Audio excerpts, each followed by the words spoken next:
चुमके उछल लिया तोहार, लागे कि जान की मीठा पान खैनी जी। जिस गाने में इतनी मिठास है तो शायद इस गाने में कितनी मिठास होगी, और अगर गाने में इतनी मिठास हो तो शायद पवन सिंह की इस आवाज़ में कितनी मिठास होगी। जब हम बात करें लंदन में शूट हुए उस सॉन्ग की, जिस सॉन्ग का नाम है मीठा पान खैनी जी, जिसमें पवन सिंह के साथ आप सभी ने काजल लखवानी को देखा होगा। हम है राही प्यार के ट्रेलर में चंद सेकंड के इस सॉन्ग को आप सभी ने जरूर सुना होगा, जो कि सॉन्ग आप सभी को बेहद पसंद भी आया होगा।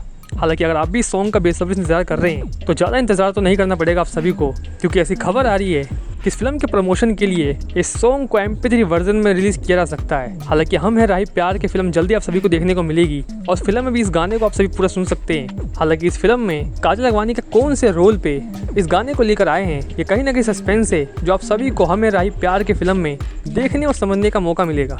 वैसे लंदन में शूट हुए पवन सिंह के ऐसे बहुत सारे सॉन्ग्स जिनको वीडियो में भी आप सभी के बीच बैक टू बैक इसी साल रिलीज किया जाएगा, जो गाना आप सभी को बेहद पसंद भी आएगा। वैसे आप सभी को ये मीठा पान वाला सॉन्ग कैसा लगा हमें कमेंट सेक्शन में बताइएगा, और कौन कौन एक्साइटेड है पवन सिंह की इस वीडियो सॉन्ग को सुनने और देखने के लिए हमें कमेंट सेक्शन में बताइएगा। और कैसा लगा आप सभी को ये सॉन्ग कमेंट बॉक्स में रिव्यू देना मत भूलिएगा। मिलते हैं नेक्स्ट वीडियो में, तब तक के लिए धन्यवाद।